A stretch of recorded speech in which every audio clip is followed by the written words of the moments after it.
dia a todas e todos presentes aqui na nossa mesa redonda, intitulada O Trabalho dos e das Docentes durante a Pandemia, um panorama da situação. Essa mesa será composta pelas professoras Dalila Andrade Oliveira e professora Cecília Borges. Eu sou a professora Eliana Ayub, da Unicamp, e a nossa dinâmica de trabalho será a seguinte. Inicialmente, a professora Dalila fará uma apresentação em torno de 25 minutos. Na sequência, a professora Cecília Borges fará a sua apresentação também em torno de 25 minutos. E nós teremos 25 minutos restantes para os diálogos com vocês. Sintam-se bem à vontade para fazer perguntas pelo chat, para que a gente possa encaminhar as nossas professoras convidadas, as quais já agradecemos imensamente por terem aceito participar do nosso evento, esse encontro que já vem sendo sonhado há bastante tempo e que agora está sendo realizado no formato online, mas que de qualquer forma estamos tentando nos aproximar umas das outras, uns dos outros. Bem, a professora Dalila Andrade Oliveira, ela é professora titular de Políticas Públicas em Educação, no Programa de Pós-Graduação em Educação da Universidade Federal de Minas Gerais, a UFMG. É professora visitante do Programa de Pós-Graduação em Educação da Universidade Federal da Paraíba. Atualmente, a professora Dalila também é membro do Conselho Diretivo do CNPq, representando as áreas de Ciências Humanas e Sociais, sendo também pesquisadora PQA1 do CNPq. Doutora em Educação pela Universidade de São Paulo, fez também pós-doutoramento no Instituto de Educação da Universidade de Londres, na Universidade de Montreal e na Universidade Estadual do Rio de Janeiro. Foi presidente da Associação Nacional de Pós-Graduação em Pesquisa em Educação, a ANPED, entre os anos de 2009 e 2013. E também foi coordenadora geral da Rede Latino-Americana de Estudos sobre Trabalho Docente, Rede Estrado, entre 2003 e 2018.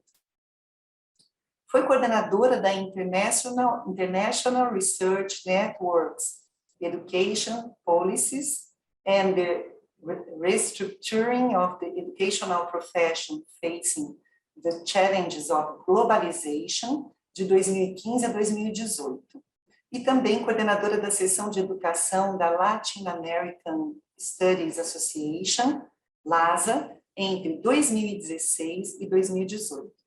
Esteve também como professora visitante em diversas universidades estrangeiras, e é autora e coautora de vários livros, capítulos de livros e artigos em periódicos nacionais e estrangeiros, e desenvolve estudos e pesquisas com ênfase em políticas públicas em educação, gestão escolar e trabalho docente na América Latina. A professora Cecília Borges, ela é professora titular na Universidade de Montreal, no Departamento de Psicopedagogia e Andragogia da Faculdade de Ciências da Educação. A professora Cecília, ela é responsável atualmente pelo Programa de Pós-Graduação em Ciências da Educação, lá da Universidade de Montreal. E é pesquisadora regular do CRIFP e uma das grandes incentivadoras para a constituição da Antena CRIFP Brasil. Ela é licenciada em Educação Física pela Universidade Federal de Pelotas, possui mestrado em Educação pela Universidade Federal de Minas Gerais e doutorado em Educação pela Pontifícia Universidade Católica do Rio de Janeiro. A professora Cecília, há mais de 20 anos, se dedica ao estudo da problemática dos saberes docentes, do trabalho e da formação dos docentes. Seus principais trabalhos de pesquisa abordam os seguintes temas: a formação inicial, os saberes e o trabalho dos docentes, as práticas pedagógicas de docentes, as reformas dos programas escolares e da formação inicial. No campo da educação física, seus objetos de estudo e ensino são a intervenção educativa, a gestão da aula em educação física, a formação inicial dos docentes e a supervisão pedagógica durante os estágios, a colaboração docente. Então, com grande alegria, eu passo a palavra agora à professora Dalila para que ela faça a sua fala. Obrigada. Bom dia a todas as pessoas que nos acompanham nesta atividade, nesse importante congresso, que é com muita alegria, com muita satisfação que eu aceitei o convite para participar. Quero especialmente agradecer a professora Cecília Borges, uma amiga e companheira de muitos anos, fomos colegas de mestrado no início dos anos 90, aqui na UFMG. Depois tive a oportunidade riquíssima de conviver com ela por um semestre em Montreal, no Canadá, assim que é uma alegria muito grande poder participar desta mesa com ela e de compartilhar com vocês nossos estudos que têm interesses comuns. A gente aprende muito com os autores de Montreal, da Universidade de Montreal, enfim, dos colegas canadenses que têm sido muito lidos no Brasil, como o professor Maurice Tardif, Claude Lessard, entre outros, e a colega Cecília Borges. Eu vou pedir licença para compartilhar aqui uns dados, porque eu selecionei para trabalhar com vocês nesta manhã alguns dados de pesquisa que foram de uma pesquisa que foi desenvolvida agora, durante a pandemia, né, que é justamente sobre o tema que essa mesa nos convida a trabalhar. Eu estou chamando de desafios para ensinar em tempos de pandemia, as condições de trabalho docente. Nós sabemos que no Brasil os nossos professores viveram um processo intenso de adaptação repentina, quer dizer, não foi só no Brasil, mas aqui nós temos algumas dificuldades que acabam por tornar especial essa atividade, não no melhor sentido do termo. Essa pesquisa que eu faço referência aqui, nós começamos a trabalhar nela tão logo as aulas foram suspensas, então, assim que começou a pandemia, que a pandemia foi declarada pela OMS como uma pandemia mundial e que o país, de alguma forma, se conscientizou muito mais a sociedade do que o governo. Nós sabemos que a ausência de coordenação do governo federal durante a pandemia nos trouxe muitos prejuízos, mas tão logo, então, as nossas aulas foram suspensas nas escolas públicas do país, em redes públicas municipais, estaduais e na rede federal. Aqui no Grupo de Estudos sobre Política Educacional e Trabalho Docente da UFMG, o GESTRATO, nós começamos a pensar como produzir uma pesquisa, tivemos que adaptar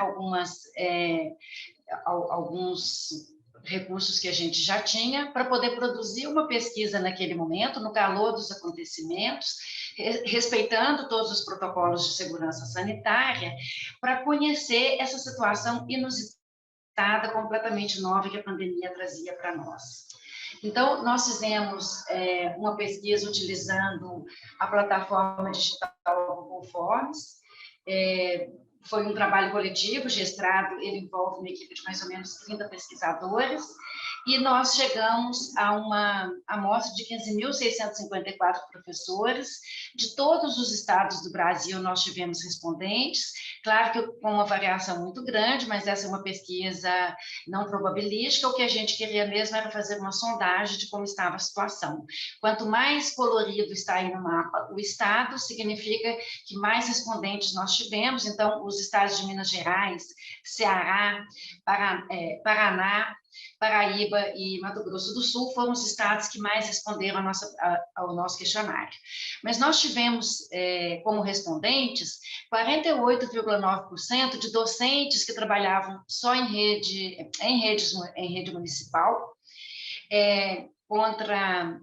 só um minutinho, contra 39% em rede estadual, 10,8% desses respondentes trabalham nas duas redes de ensino, isso não é incomum no Brasil, e apenas 1,2% em rede federal. A nossa pesquisa abarcou todas as modalidades de ensino, o ensino regular, da educação infantil ao ensino médio, e todas as modalidades de ensino, EJA, enfim, educação educação quilombola, indígena, todas as modalidades.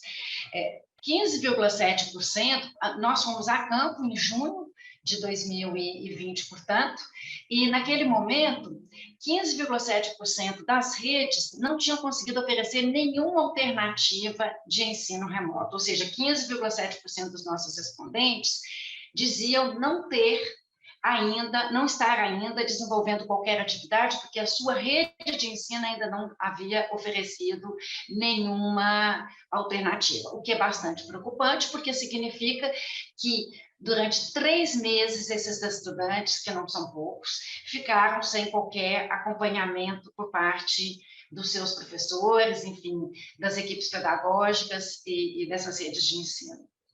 As atividades desenvolvidas, informadas pelos nossos informantes, foram muitas e diversificadas, desde a elaboração de atividades que eram feitas como apostilas para serem enviadas aos estudantes, as suas famílias iam até as escolas, pegavam essas apostilas, levavam para casa, até o uso de plataformas digitais foram informadas pelos nossos respondentes.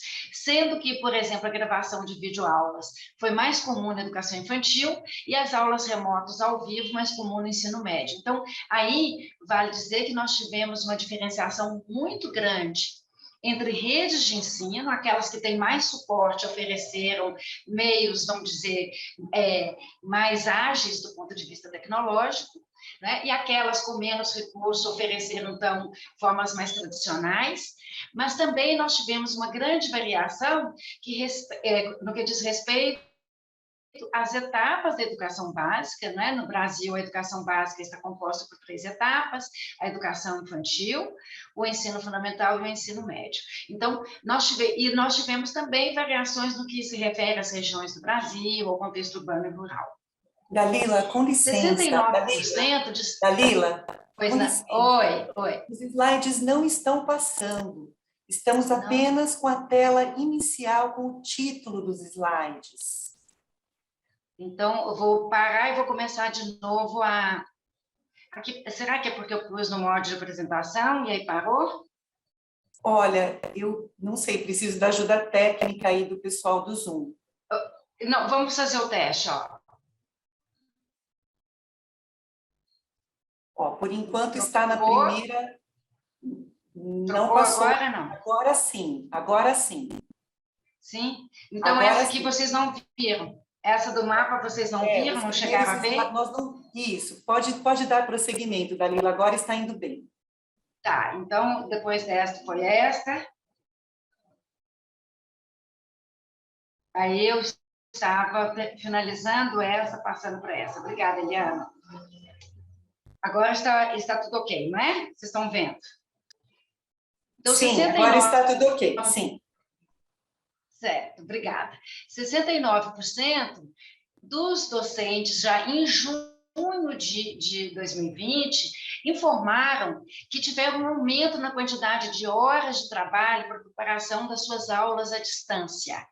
Mesmo que a gente saiba, né, que esses docentes tenham tido essa variação em relação aos métodos, às estratégias de ensino remoto, é muito preocupante esse dado, porque, vejam bem, quase 70% dos nossos respondentes, se a gente for somar aqui os 3%, isso dá mais de 70% dos nossos respondentes, informam que estavam trabalhando mais. Está até difícil o tempo verbal, porque algumas escolas voltaram já para as aulas presenciais no Brasil e outras ainda não, mas naquele momento, mais de 70% dos docentes informaram que sentir um aumento na quantidade de horas de trabalho para a preparação das aulas à distância. Esse dado ele é bastante preocupante e, do ponto de vista das nossas dos nossos estudos, né, daqueles que, com certeza, estão participando desse evento, que são os pesquisadores que se dedicam à análise das condições de trabalho e da formação docente, esse dado nos faz refletir sobre a pouca preparação que esses docentes, inclusive na pesquisa a gente perguntava isso, informam ter tido antes da pandemia ou mesmo durante a pandemia, para lidar, por exemplo, com as tecnologias digitais, com as plataformas, com os ditos ambientes virtuais de aprendizagem, e também com pouco acesso a uma boa conectividade, a bons equipamentos que permitissem que esse trabalho fosse facilitado.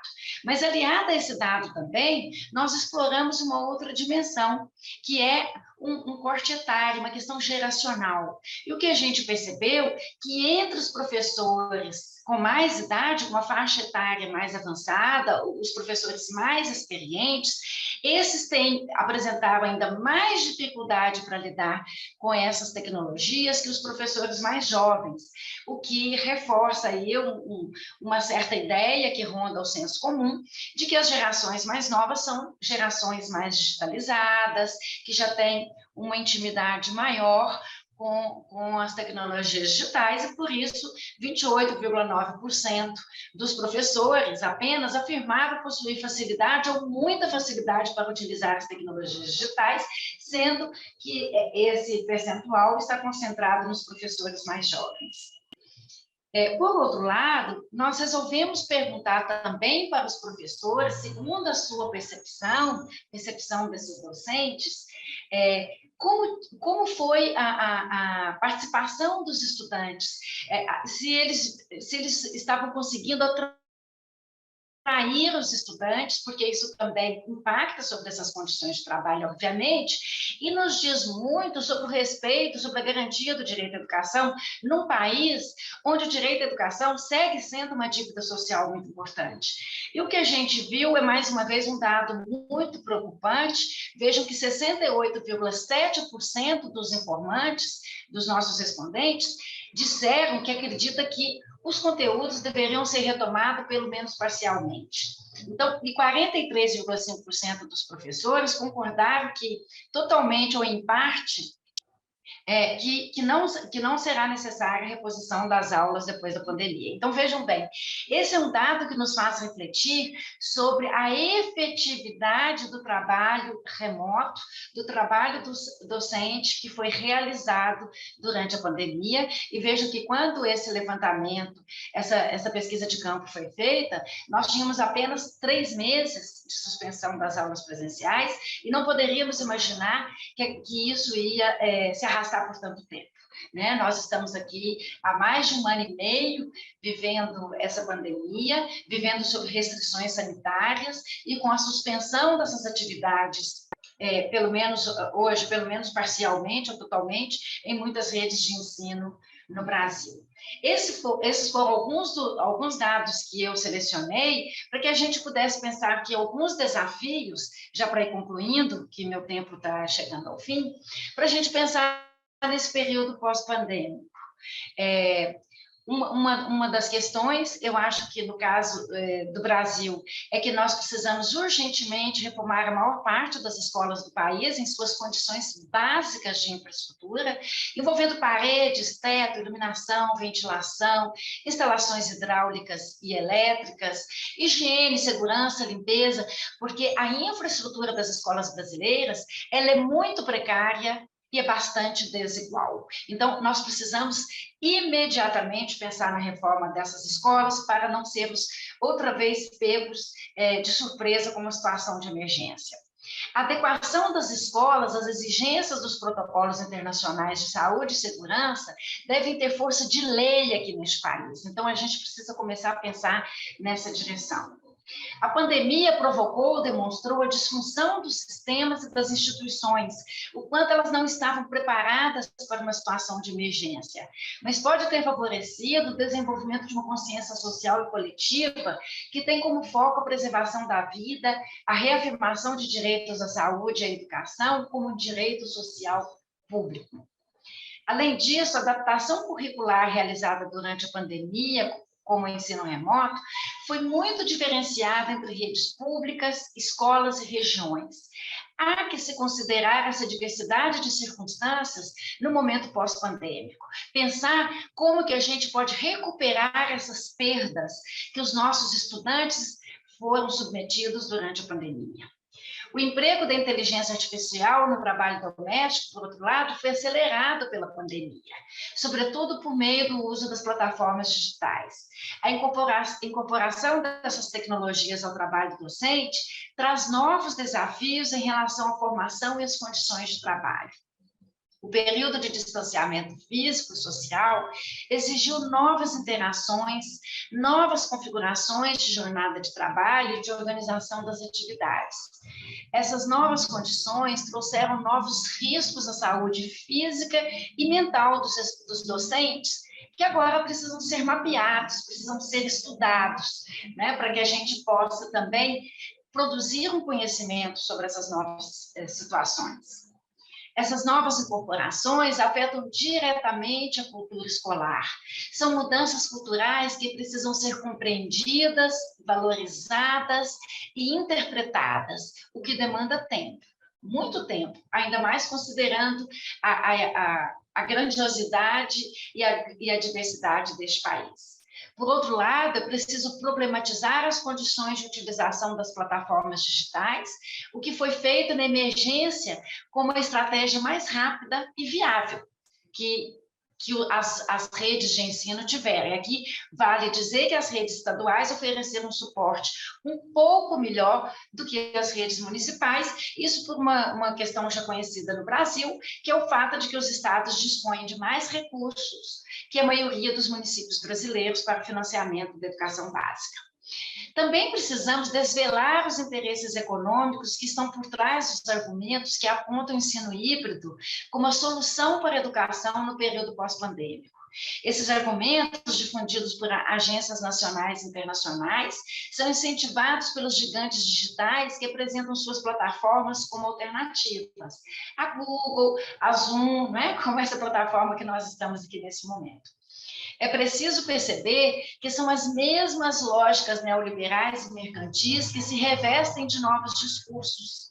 Os conhecimentos produzidos por seus difusores são ameaçadores, porque põem em risco a segurança das pessoas, né, dos usuários, sobretudo dos trabalhadores. Por exemplo, nós precisamos pensar, nesse período pós-pandêmico, no direito dos professores e professoras à desconexão, porque as listas de WhatsApp seguem funcionando, os estudantes seguem procurando os professores em qualquer momento do dia, e também os gestores escolares, né?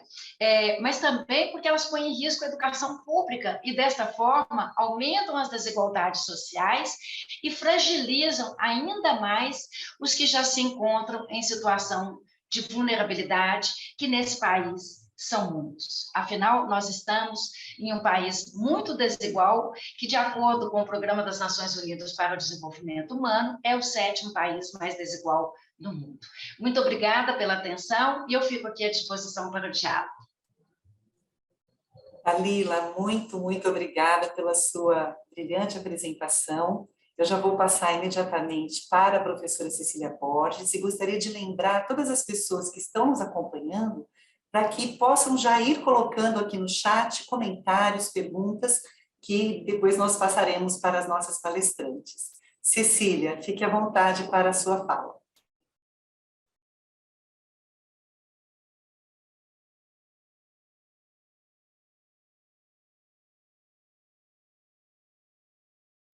Cecília, o seu microfone está fechado.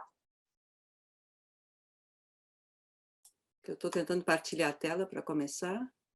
Olha, agora estamos te ouvindo. Eu te aviso quando der certo a tela. Pronto, agora eu vou partilhar em modo... Está aqui, está dando certo. Bom. Tá bom? Está visível? Está visível. Só para ver se funciona. Funciona? Funciona, está visível e está funcionando. Então, tá ótimo. Então, muito obrigada. Eu queria, antes de começar, agradecer aos colegas organizadores deste evento. Queria dizer também que é um prazer estar aqui com a Dalila nessa mesa. A Dalila mencionou, nós estudamos no mestrado, depois tivemos um belo encontro aqui em Montreal, quando ela veio fazer um pós-doc, e nos encontramos outras vezes por aí nos congressos e na vida. Então, é um prazer grande participar desta mesa junto à Dalila, como também foi um prazer hoje pela manhã ver a Menga, que foi minha diretora de tese, e minha orientadora, e ver a Denise e o Samuel, e estar contigo também com a Eliana da Unicamp. Então, continuando a apresentação da Dalila, o que eu vou apresentar para vocês são alguns dados de uma pesquisa que foi desenvolvida aqui por pesquisadores do CRIFP, entre eles o Maurice, que coordenou essa pesquisa, Maurice Tardif, a Mônica Cividini, da Universidade do Quebec, em Chicoutimi, a professora Josefine Mukamurerá, da Universidade de Sherbrooke, e eu mesma, que participamos desta pesquisa, que foi realizada com a ajuda do Fundo de Pesquisa do Quebec. E essa pesquisa aconteceu exatamente 16 meses após a pandemia. Então, quase um ano depois, né, da experiência vivida pelos professores em situação de incerteza, né, que foi essa pandemia que tomou todos de surpresa, como a Dalila já apresentou com os dados do Brasil. Então, rapidamente, eu vou apresentar um pouco o contexto, né, os participantes, e vou me centrar especialmente nos resultados e na discussão. Primeiramente, eu acho que é importante de lembrar esse contexto de pandemia, onde mais de 1,6 bilhões de crianças, né, ficaram sem escola, e mais de 60 milhões de professores no mundo todo ficaram sem escola. Então, os professores foram privados de ensinar no seu ambiente de trabalho, e os alunos foram privados de aprender no seu ambiente natural de trabalho. Então, a pandemia, ela realmente transformou em menos de 24 horas, praticamente, o estado, né, a situação do trabalho dos docentes e a aprendizagem dos alunos no mundo todo.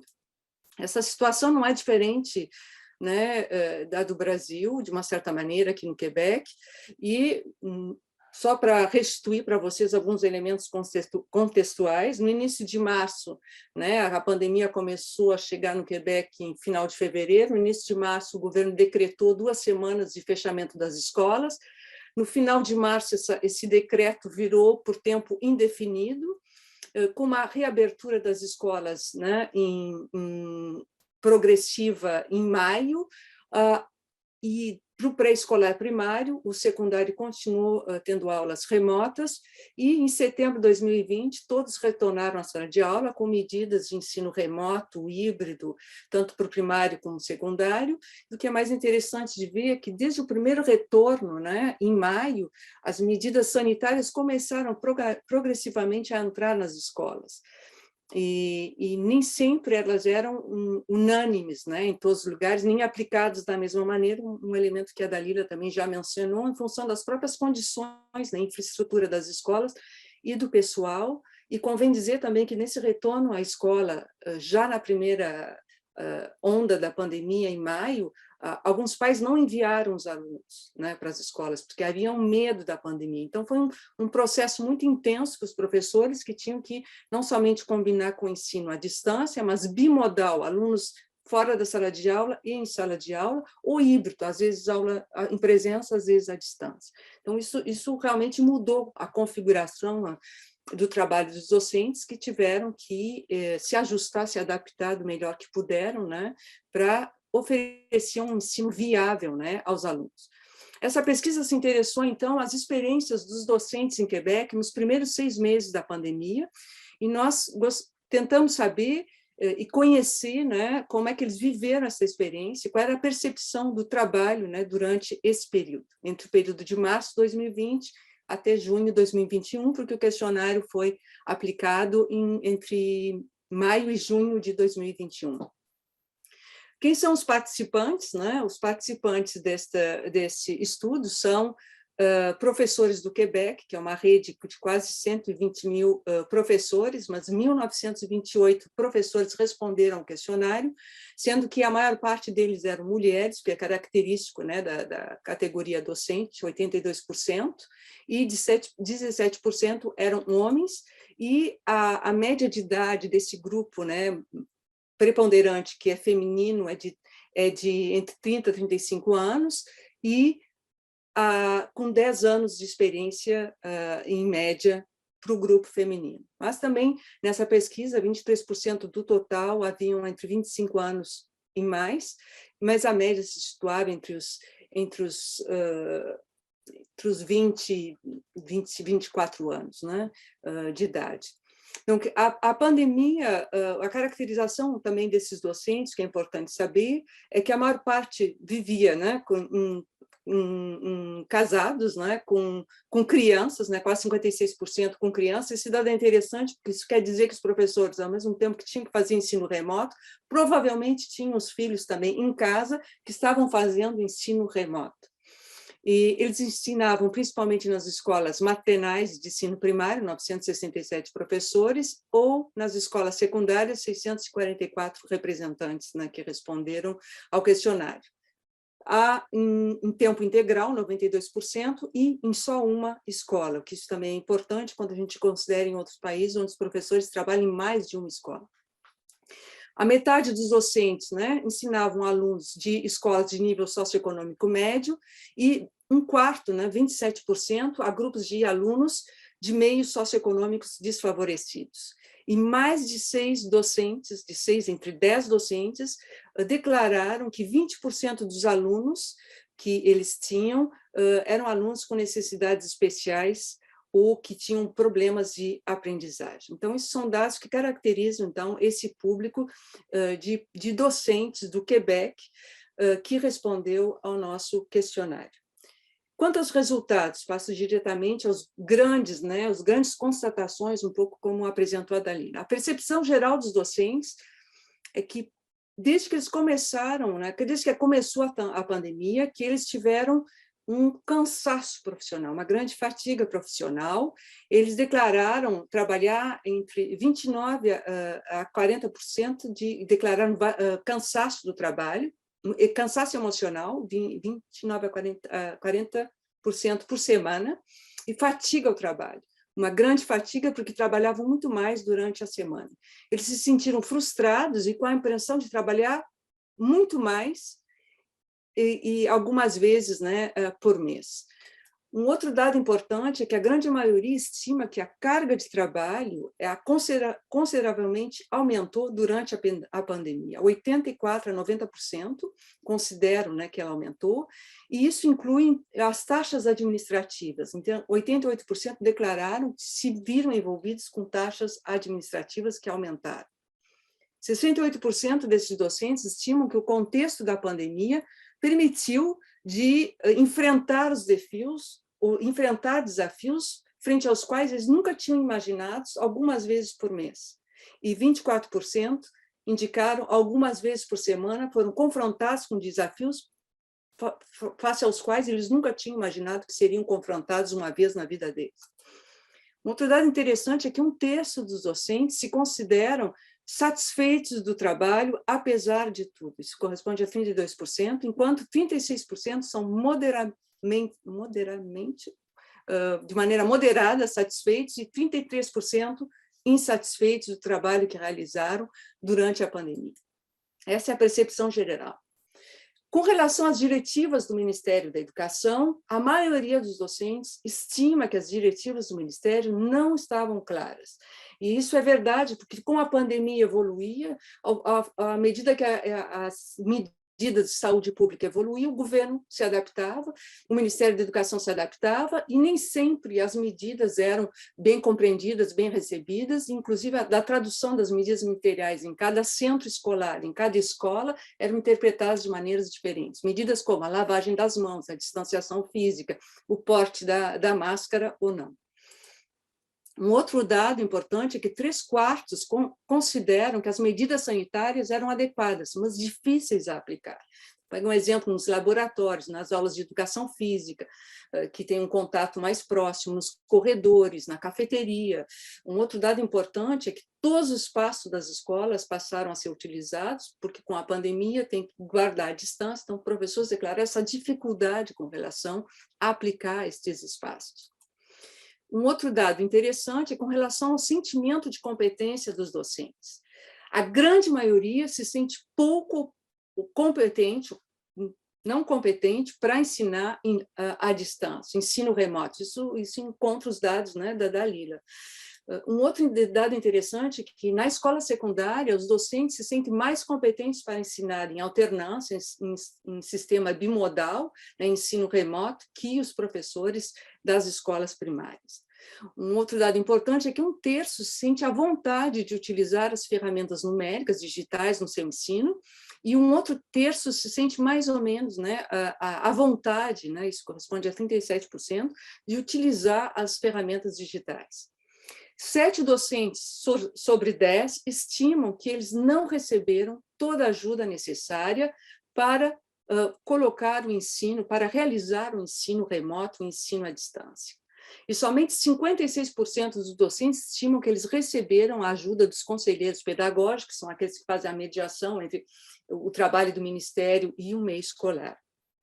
Enfim, a maioria dentre os docentes consultados colabora um pouco mais que antes com os seus colegas. Então, isso foi um elemento que afetou o trabalho dos docentes, que tiveram que se ajudar para colocar o ensino em linha, para fazer um ensino remoto. E, finalmente, 3/4 se sentem relativamente,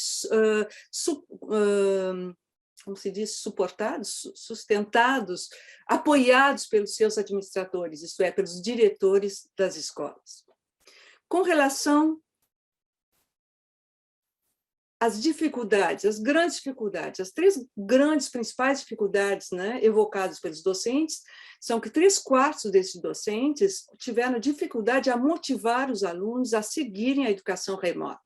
E 69% tiveram dificuldade a acompanhar, a fazer o trabalho de acompanhamento pedagógico, de continuidade pedagógica com os alunos à distância. 6 entre 10 docentes indicaram ter dificuldade a dominar as ferramentas numéricas e acompanhar o trabalho dos alunos. Isso é um dado importante porque a gente sabe que a pandemia aumentou a fratura numérica do ponto de vista dos alunos que não têm um acesso, né? Ainda que o governo do Quebec tenha colocado à disposição de várias escolas e alunos ferramentas como tablets e iPads e computadores, isso não foi suficiente para dar conta, especialmente dos alunos mais desfavorecidos.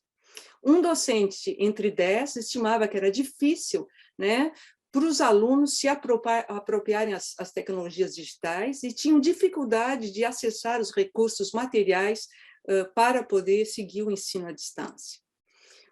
Outras dificuldades importantes é com relação ao ensino propriamente dito, ao programa de estudo, isto é, o programa curricular. 69% dos docentes estimaram que eles tiveram dificuldade a acompanhar os alunos e a seguir o desenvolvimento das competências do programa de ensino.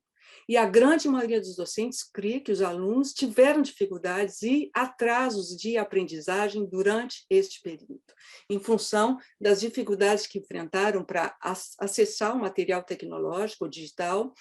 Às vezes o problema era com a rede, com a linha, né? Às vezes o problema era o professor que não conseguia acompanhar todos os alunos, ainda que houve um esforço, né, bastante importante dos docentes de seguir os alunos por Google Classroom, por WhatsApp, por Zoom, por todas as plataformas possíveis, inclusive por telefone. Numa outra pesquisa que eu fiz só com professores de educação física, as ferramentas mais utilizadas pelos professores era o velho e antigo telefone, que era telefonar para os alunos ao menos uma vez por semana, para saber notícias dos alunos. Isso é um dado de uma outra pesquisa que eu posso estar comentando depois. Finalmente, com relação ao desenvolvimento de competências profissionais e pessoais, mais de 7 docentes, entre 10, disseram descobrir novas maneiras interessantes, né, de realizar o seu trabalho e de inovar pedagogicamente. Então, apesar de todas as dificuldades, eles consideram que aprenderam, que se desenvolveram de alguma maneira. Os docentes do ensino secundário, do ensino profissional e da formação geral dos adultos acreditam que eles inovaram mais pedagogicamente durante a pandemia que os docentes do ensino primário e do ensino pré-escolar e da adaptação escolar. O contexto da pandemia também permitiu à grande maioria dos docentes se apropriar novas ferramentas digitais. Os docentes do secundário indicaram que eles se apropriaram mais de ferramentas digitais que os próprios docentes do ensino primário, que tiveram mais dificuldades de se apropriar dessas ferramentas digitais. Então, chegando à conclusão, quais são os elementos, eu acho que são importantes destacar, que de uma certa maneira, vai encontrar os dados já apresentados pela Dalila. Primeiramente, a resiliência dos professores, né? Os professores, eu acho que nesse contexto ficou evidente, tanto do ponto de vista do suporte moral, de tentar manter uma continuidade pedagógica junto aos alunos. Isso é extraordinário de ver o trabalho que foi feito, nas circunstâncias assim que foi rápido, de ter que se apropriar do material digital, preparar aulas, preparar vídeos, preparar apostilas, como disse a Dalila, material pedagógico para enviar aos alunos, quando os alunos não tinham material tecnológico em casa, mas preparar exercícios e depois corrigir esses exercícios, utilizar Google Classroom, utilizar ferramentas como Idoceu e outras ferramentas tecnológicas para poder alcançar os alunos e garantir um ensino aos alunos. Então, essa resiliência dos professores ela é muito importante de ser declarada, inclusive de retornar às escolas, porque sabendo que eles também estariam se expor à pandemia no momento que não se tinha ainda a vacina. Um outro dado que deve se declarar como interessante e positivo, o interesse pelas ferramentas numéricas, pelas ferramentas digitais, que, de uma certa maneira, puderam realizar, concretizar o trabalho do docente, que é ensinar de uma outra forma. Então, isso foi um fato importante, eles declararam aprender, alguns declararam mesmo incorporar alguns elementos dessas aprendizagens no ensino deles no pós-pandemia. A frequência da utilização das ferramentas digitais, que com certeza aumentou, se os governos, né, estavam buscando desenvolver as tecnologias digitais ou as competências digitais junto a alunos e professores, a pandemia, de uma certa maneira, forçou este uso e houve uma aprendizagem, e eles declaram essa aprendizagem. E por outro lado, é a riqueza das práticas. Muitos docentes declararam uma certa riqueza no trabalho, sobretudo em termos de inovação, né? Isso criou uma situação que não era confortável para os docentes, mas tiveram que inovar na maneira de ensinar, que seja no ensino híbrido, que seja no ensino completamente remoto, ou no ensino bimodal, com alguns alunos em presença e outros à distância, e um ensino que se faz direto, né, online. Quais são os elementos, né, negativos que, de uma certa maneira, vão também ir ao encontro dos dados já ventilados e apresentados pela Dalila? A utilização das tecnologias digitais e as grandes dificuldades em termos de, por exemplo, de alcançar os alunos e da própria questão da fratura digital, que ficou evidente para as escolas e para os docentes que os alunos que não têm acesso ou mais desfavorecidos ou com dificuldades especiais são os mais afetados por essa situação, porque eles são quase que excluídos, né? Às vezes, grandes famílias ou famílias de imigrantes, como é o caso da população do Quebec, eles ficam praticamente excluídos e é um trabalho intenso, né, que foi necessário para os professores para alcançar esses alunos. E a própria utilização da tecnologia, que não substitui o professor na sala de aula, porque o professor, evidentemente, a interação pedagógica desenvolve os alunos, ela ajuda a aprender os alunos. E aqui a gente tem dados interessantes, até saiu no jornal, que vem reforçar essa constatação da pesquisa, é que um grupo de 2 irmãos de um meio bem desfavorecido de Montreal, que com uma mãe monoparental, que se diz, só com a mãe em casa, não tinham acesso à internet, tinham um computador e todos os dias, mesmo no inverno, eles saíam de casa, o ensino era à distância, porque eles já estavam no ensino secundário, eles saíam de casa para se sentar do lado da biblioteca, que era pública, que tinha rede gratuita. E mesmo quando a biblioteca estava fechada, eles ficavam de fora, sentados no banco da biblioteca. Então, tem vários casos assim, de situações impressionantes para poder alcançar os alunos e dar conta, né, dessas dificuldades. Um outro dado que a pandemia revelou, e esses dados a nossa pesquisa revelaram, são as condições de trabalho dos docentes, né? As condições de trabalho que se viram muito mais agravadas em termos de carga de trabalho, em termos de tarefa administrativa, de tarefa de preparação, de tarefa de correção, tarefa de acompanhamento individual dos alunos, porque numa sala de aula, o ensino se faz coletivamente, e muitas vezes eles foram obrigados a fazer, né, o velho telefone para acompanhar cada aluno individualmente, multiplica isso no ensino secundário, quando um professor tem 10 grupos. Então, essas condições de trabalho se deterioraram em vários sentidos. E no Quebec nós sofremos também de escolas vetustas, né, de escolas velhas, e toda essa adaptação que foi necessária, houve um impacto, né, impactou o trabalho dos professores. Um outro dado são a questão da saúde, e da saúde mental e da saúde física, né? Vários professores, não cheguei a mencionar, mas professores que ficaram doentes durante a pandemia, ou que contraíram, né, o vírus, ou outros simplesmente que um estado de exaustão, né, de cansaço, de estresse mental relativo ao trabalho. Então, esse fator, saúde mental e saúde física, é um fator extremamente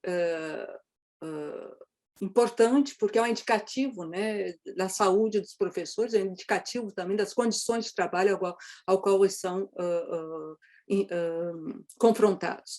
Então, por fim, o que nós concluímos também é que, bem que os professores, né, que as tecnologias tenham entrado para ajudar o trabalho dos professores, tenham provado uma certa eficiência para dar conta dessa urgência, elas não substituem o trabalho dos professores, e ainda que elas sejam integradas, e provavelmente serão no pós-pandemia, nas práticas docentes, elas não substituem esse trabalho, que é um trabalho interativo, um trabalho de natureza interativa, onde o processo de aprendizagem se faz em presença nesse espaço que é a escola. Muito obrigada. Cecília, muito obrigada também pela brilhante apresentação. Nós vamos já passar para os comentários e questões que estão sendo colocadas pelo público. Eu gostaria também de dizer, ouvindo as pesquisas que vocês apresentaram, pesquisas tão importantes, consistentes, necessárias nesses tempos, temos visto também vários pesquisadores aí no mundo fazendo essas pesquisas, é que a gente pode perceber que, em meio a tantas dificuldades e desafios, de certa forma, inimagináveis, antes da pandemia, outros já faziam parte do nosso cotidiano, como professoras e professores, tanto da universidade quanto das escolas, mas outros que surgiram de forma inimaginável, colegas falecendo, né, pessoas adoecendo e morrendo, familiares e amigos, enfim. E a gente vê, pelas pesquisas que vocês mostram e pelo nosso cotidiano aqui na universidade, quanta inventividade, quanta resiliência, quanto acolhimento, quantos aprendizados que são pessoais e são também coletivos, e quantas estratégias incríveis. Então, os telefonemas, as mensagens por redes, conhecemos casos também de profissionais que enviaram cartas, eu que sou uma apaixonada pela pesquisa com cartas, enviaram cartas para colegas, para famílias. E eu gostaria de aproveitar que nós estamos no ano de comemoração do centenário do Paulo Freire, e a Faculdade de Educação da Unicamp tem se empenhado muito, assim como tantas instituições brasileiras, para homenagear o patrono da educação brasileira, título que quiseram sequestrar do Paulo Freire, mas que não conseguiram. Eu sempre defendo e acalento esperanças. Tenho aprendido a esperançar com tantas pessoas, amigas, amigos, família, colegas de trabalho, artistas, poetas, escritoras, escritores, autoras e autores. E o Paulo Freire diz no seu livro Pedagogia da Esperança uma frase que eu tenho repetido em vários contextos. Ele fala o seguinte: não sou esperançoso por pura teimosia, mas por imperativo existencial e histórico. Imperativo que defendo juntamente com o Freire, com tantas de nós, que é um imperativo que nos mira sempre como educadoras e educadores. E eu quero compartilhar com vocês algo que nos emociona muito, que com essa força do coletivo e da democracia, fruto dessa luta que nos constitui, o prédio principal da Faculdade de Educação da Unicamp, em maio de 2019, passou a se chamar Professor Paulo Freire. Então, para nós, é de uma força tão grande, é como se a gente pudesse sentir que está trabalhando num lugar vivamente esperançado. Então, acho que foi algo muito importante que aconteceu na nossa faculdade, que eu gostaria de compartilhar aqui com vocês. E aí passamos aí algumas perguntas, eu pergunto para você, Dalila, para você, Cecília, se a gente faz alguns bloquinhos, e aí vocês falam. Acho que talvez o tempo, porque uma pergunta sempre se entrelaça com outra. Uma primeira que eu gostaria de fazer, que sou eu mesma fazendo a vocês, seria a seguinte: com países como Brasil e Canadá, que são tão distintos em vários âmbitos, no âmbito econômico, no âmbito social, no âmbito cultural, países grandes que também não é a cultura brasileira, são as culturas brasileiras nos seus tantos cantos, as culturas canadenses nos seus tantos cantos. Eu pergunto a vocês, quais pontos de convergência e de divergência vocês poderiam comentar conosco em relação aos resultados dessas pesquisas tão grandiosas, de tanto fôlego que vocês realizaram? Nós que estávamos aqui assistindo, a gente foi vendo muitos pontos de convergência e também de divergências. Então, se vocês puderem tocar nesse assunto, acho que vai ser uma conversa boa também. Aqui, no bloquinho de questões, o Fernando Bonfim Mariana, ele fala o seguinte, não sei se a Dalila acompanhou, aqui é um direcionamento diretamente a ela. Dalila, primeiro, gratidão por todo o teu trabalho que nos inspira. Minha questão é se você conhece pesquisas sobre o impacto da pandemia nas demais condições docentes, atividades de trabalhadores da educação, para além do professor. Abraço. Então, o Fernando, Dalila, ele pergunta, está aqui no QEA, essa observação dele. E no chat, nós tivemos aqui um comentário bastante interessante que vai ao encontro do que vocês trouxeram nas pesquisas de vocês. Acho que dá para acompanhar aqui pelo chat. Foi o Eduardo, eu não estou conseguindo enxergar todo o sobrenome dele.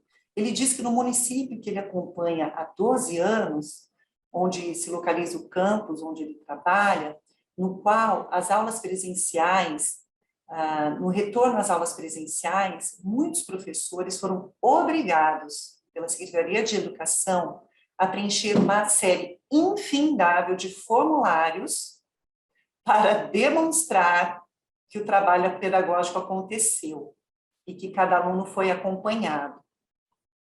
Nenhuma discussão pedagógica, como também não existe um plano da Secretaria para o município.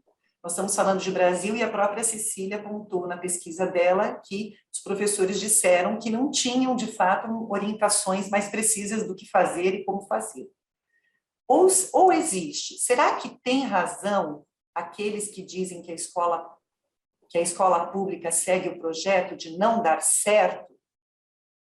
Aí o Eduardo continua, nesses 12 anos de acompanhamento do ensino municipal, pelo menos 3 conjuntos de materiais pedagógicos vendidos pelas grandes empresas, foi um outro ponto trazido também pela Dalila.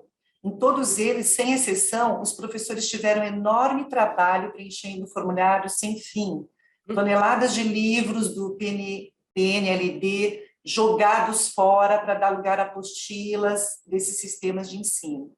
Vale acrescentar que, durante o ensino remoto, os professores municipais foram recebendo da Secretaria Municipal da Educação ordens sobre ordens, sem participarem da organização do próprio trabalho. Então, Dalila e Cecília, eu começo aí por esses apontamentos, fiquem muito à vontade para falar.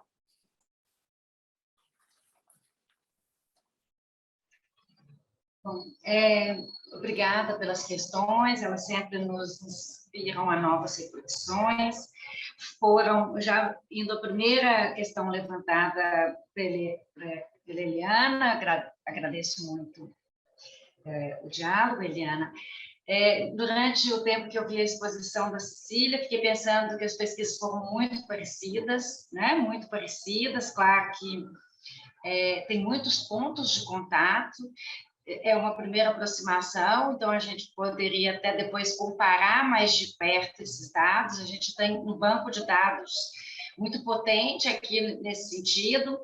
Até queria fazer um convite a todas as pessoas que estão nos acompanhando para acessarem os nossos relatórios. Essa pesquisa ela foi publicada, na realidade, nós temos uma parceria com a CNTE, que é a Confederação Nacional dos Trabalhadores da Educação, para divulgar, tanto para nos ajudar a mobilizar os docentes, quanto também para divulgar os dados.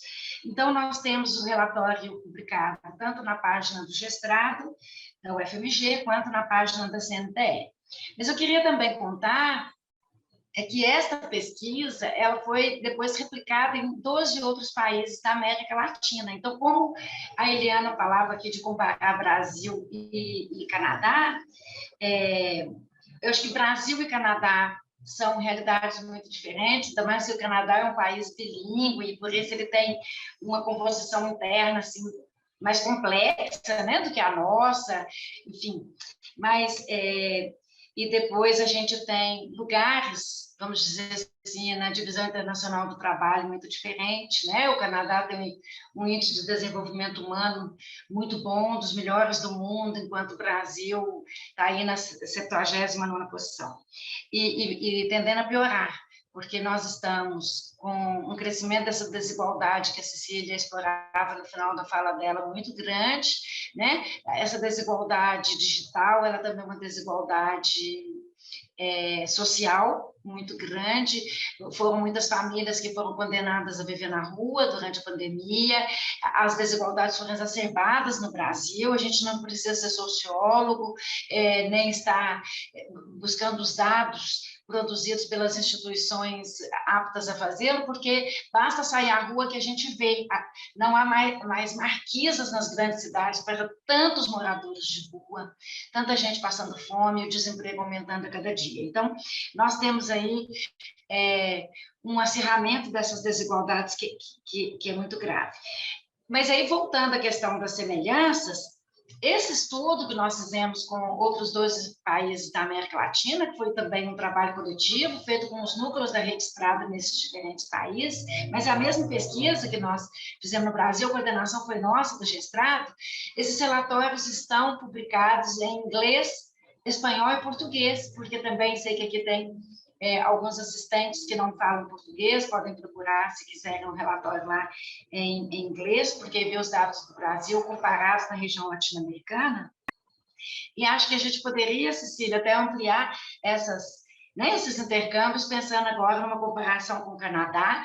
Produzimos também 2 e-books que estão também nessa página do Gestrado, de acesso livre, que são já tratamentos que nós fizemos a esses dados, que são dados muito convergentes aos que a Cecília apresentou. Eu pincei poucos dados, porque como eu falo, acho que falo muito, eu tinha medo de em 20 minutos não conseguir trazer muitos dados da pesquisa, e eu queria poder problematizar essas questões que eu trouxe ao final. Então, fica aí o convite para vocês buscarem esses dados, inclusive as contribuições de muitos colegas da América Latina na interpretação desses dados, no que se refere, por exemplo, à incorporação das tecnologias digitais, a formação docente, a questão de gênero, a questão da saúde, todos esses aspectos foram estudados. Mas eu queria rapidamente agora falar, para ir encerrando, sobre a questão do Eduardo. E esse Eduardo que você está vendo neste município, nós temos dado conta disso em outros locais do Brasil. Nesse momento, o Gestrado está desenvolvendo uma pesquisa em 4 estados do Nordeste. Nós acabamos de encerrar o trabalho em campo no dia 30 de novembro. É uma pesquisa mais ampla, não é para saber só sobre a Covid, é para saber sobre as condições de trabalho nesses 4 estados do Nordeste, embora um bloco do questionário pergunta sobre esse momento da pandemia, e realizamos alguns grupos focais. Ontem mesmo nós tivemos um grupo focal com professores, e a gente tem visto isso mesmo que você falou, de que existe uma preocupação agora de documentar que alguma coisa foi feita durante a pandemia.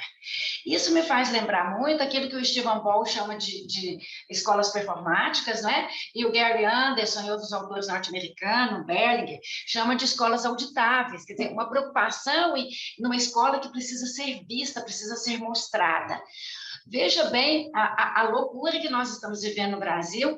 O SAEB está sendo feito agora, né? Nessas 2 últimas semanas, a gente começou a aplicação do SAEB e está avaliando como se as coisas tivessem corrido normalmente, ou seja, sequer foi feito um processo de discussão, não é que nós não podemos avaliar, aliás, nós precisamos conhecer, né? Eu disse isso aqui, conhecer o que foi feito durante a pandemia, mas não é com as mesmas lentes, né? Não são com os mesmos indicadores, portanto, a gente precisaria ter tido um momento de construção disso, de construção de ferramentas, o que conversa com a colega que perguntou sobre o plano de ação. Ora, nós precisamos, sim, né, de construir planos de ação, no sentido de corrigir essa dívida mais imediata, como eu falei, o direito à educação na América Latina, como diz a Adriana Puigros, que é uma grande socióloga da educação argentina, ela diz que o direito à educação na América Latina é uma ferida aberta, continua sendo uma ferida aberta, porque nós sequer conquistamos a escola republicana, ou seja, nós vivemos já uma pauta que discute a escola para a diversidade, sem antes ter garantido pelo menos uma mesma escola em todos os rincões desta região. Então, nós temos aí uma necessidade de discutir, sim, planos de ação para esse retorno.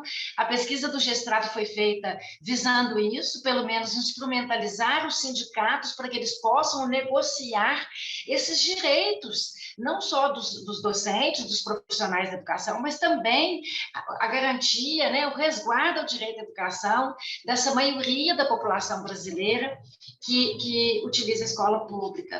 Então, eu queria finalizar respondendo ao Fernando, dizendo que eu particularmente não conheço nenhuma pesquisa que tenha olhado outros profissionais da educação. Esta pesquisa em 4 estados do Nordeste, nós temos 2 questionários diferentes, um para docente, outro para diretores, porque nós achamos que os gestores escolares, eles tiveram, né, eles têm hoje um enfrentamento diferente nessas questões, não só da pandemia, mas da gestão, da organização do trabalho, e tão logo também a gente tenha dados, nós vamos mantê-los informados com os relatórios, com os acessos abertos.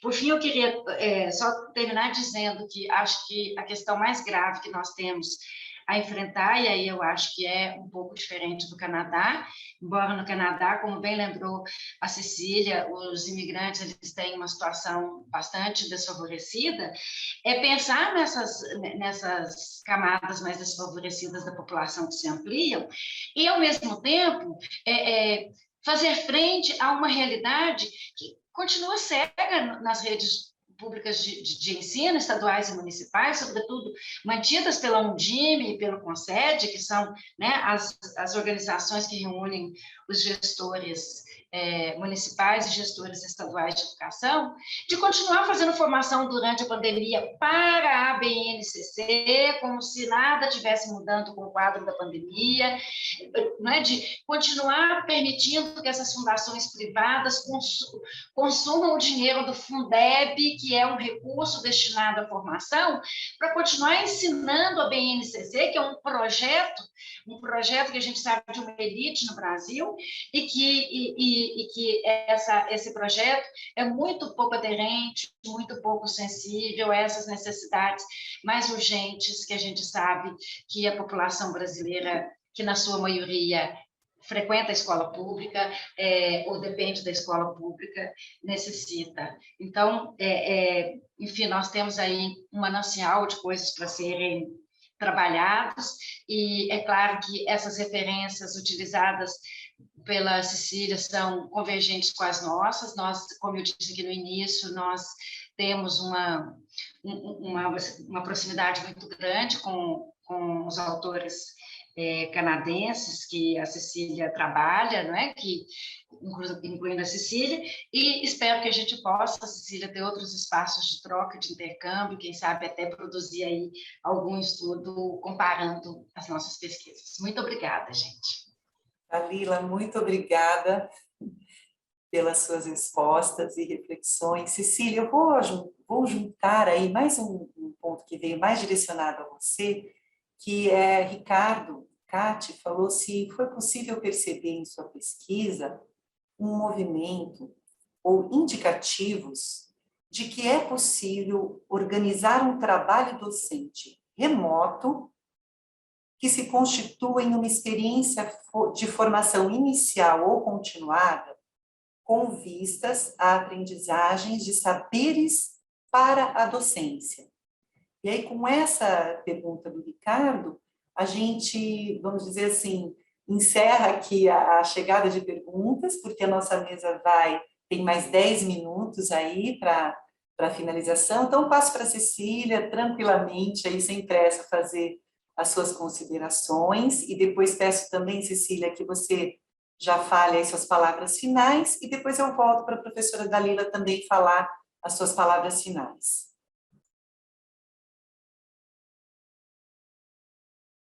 Abrindo o microfone. Isso. Então, o primeiro ponto, eu acho, obrigado pelas perguntas, eu acho que são todas importantes.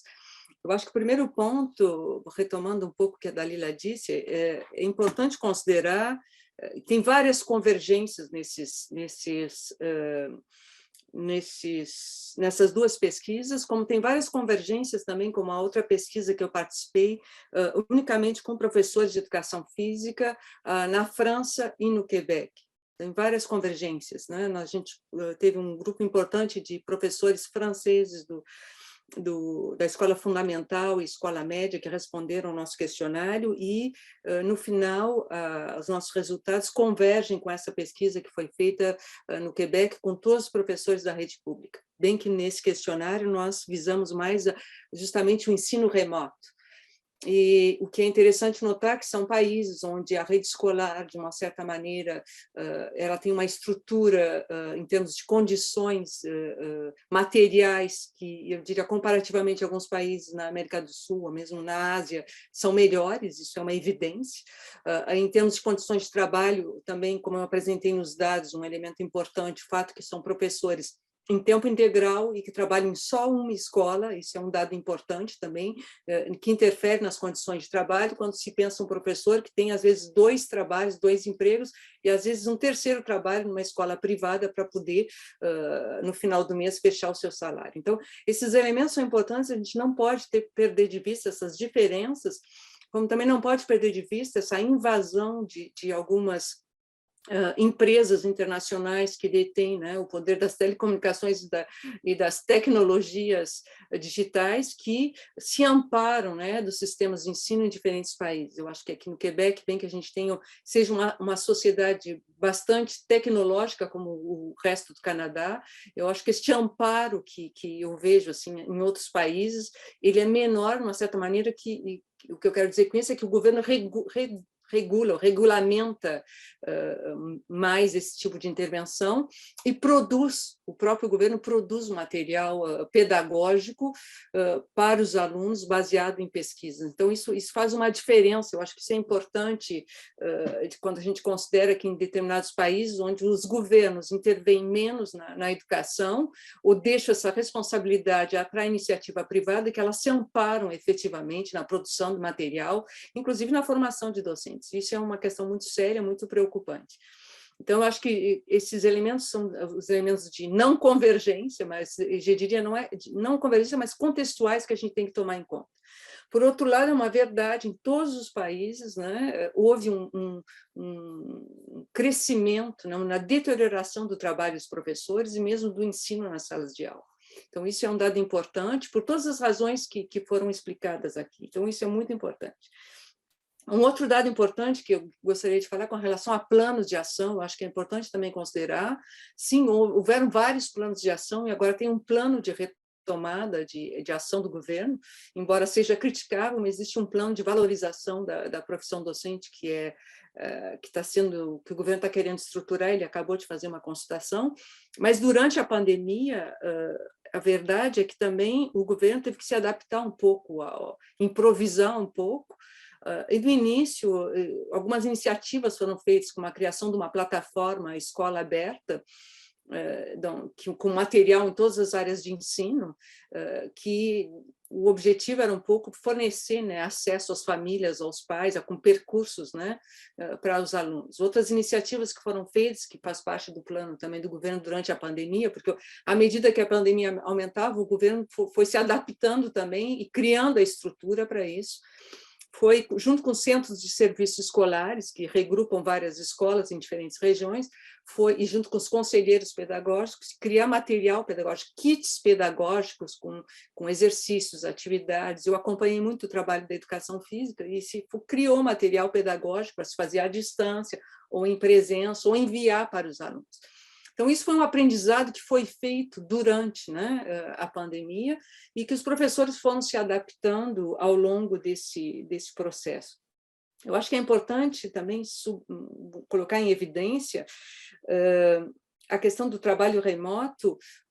Existe, mesmo nos dois questionários, esse da França, com os professores da França, esses do Quebec, mas com outros questionários que eu já tive acesso, esses do Brasil também, ficou evidente, professores, eu acho que é um ponto de convergência forte, que o ensino remoto não substitui o trabalho de sala de aula. Eu acho que isso é importante, e que houve um aumento, né, dessa fratura digital que a gente fala, que prejudicou, que na verdade, confrontou os grupos mais favorecidos, mais frágeis, que no nosso caso aqui são, notadamente, as clientelas imigrantes, ou alunos com dificuldades especiais, e as clientelas desfavorecidas de todas as sociedades que foram mais prejudicadas com isso. Então, isso é um elemento importante. Então, um outro dado que eu queria, já respondendo eu queria falar com relação à saúde dos professores, porque tem uma outra pesquisa que eu não mencionei, que é uma colega com a qual eu trabalho, que é da Escola de Ortofonia.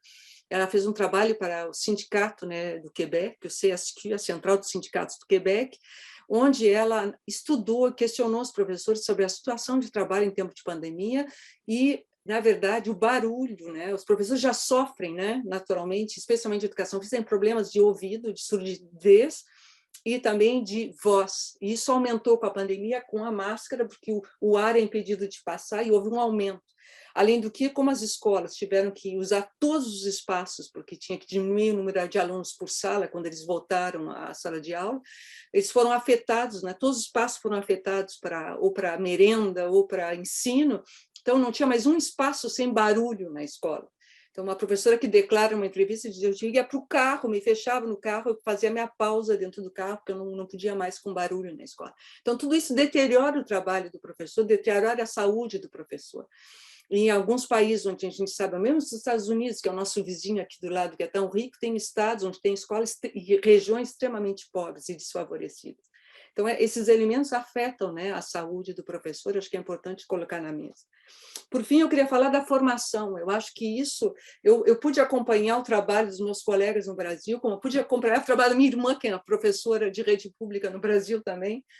Então, o que eu posso dizer é que, sim, as universidades também reagiram, às vezes um pouco tardivamente, né, se diz, com um certo atraso, mas tiveram que se adaptar e, sendo o Quebec uma sociedade extremamente tecnológica, o ensino se fez praticamente inteiramente à distância.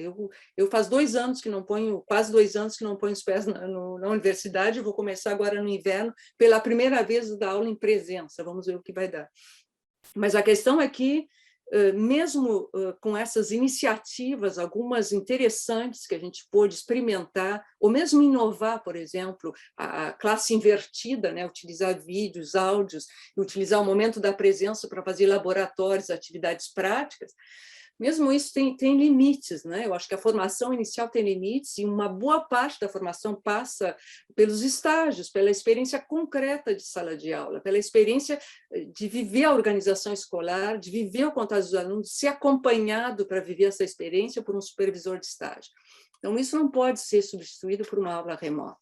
Quer dizer, alguns seminários, alguns cursos podem. Então, eu acho que para terminar, eu acho que é importante ter em conta, tomar em consideração que a gente está vivendo uma situação de urgência, uma situação particular com a qual a gente está aprendendo a viver, mas a gente não pode perder de vista que a experiência humana ela vai para além, né, da experiência remota, e isso é um dado muito importante, e que as condições de trabalho são fundamentais para o ensino e para a aprendizagem. Cecília, muito, muito obrigada também. Nós já estamos aí quase no finalzinho do tempo. Dalila, você quer fazer uma fala aí de um minutinho para também se despedir? Só agradecer aos organizadores, ao convite mais uma vez que a Cecília me fez, me colocar à disposição para a gente continuar dialogando e desejar aos participantes um excelente resultado, uma excelente continuidade de congresso. Um grande abraço, gente. Cecília, também quer Muito falar? obrigada e uma boa continuação ao congresso, e um prazer estar aqui com vocês. E vamos continuar essa conversa, Dalila. Olha, eu queria dizer, em nome da comissão organizadora do evento, que nós estamos profundamente agradecidas e agradecidos a vocês duas, Dalila e Cecília, e nós começamos o congresso hoje de uma forma muito importante para todas nós, primeiro lá com o Maurice Tardif, a Minha Ludic, agora com essa mesa. E só para dizer, pessoal, vocês que estão aí acompanhando, nós teremos um intervalinho de 10 minutos, e às 12h50 já começarão as salas de comunicação oral. E aí vai borbulhar também uma série de reflexões, aprendizados e compartilhamentos. Amanhã, nós teremos, a partir das 10 horas da manhã, a segunda mesa redonda do Congresso e depois uma sequência também de comunicações orais até às 14 horas. Teremos também uma sessão específica de lançamento de livros e no sábado a mesma coisa, então, a partir das 10 da manhã. Então, serão 3 dias de congresso aí nesse período entre 10 e 14 horas, e a gente pede, então, que vocês participem ativamente, entrem nas salas, dialoguem, porque nós temos muito a aprender aí juntas e juntos nesses tempos que estamos vivendo. Um grande abraço para todas. Obrigada. Tchau, bom dia.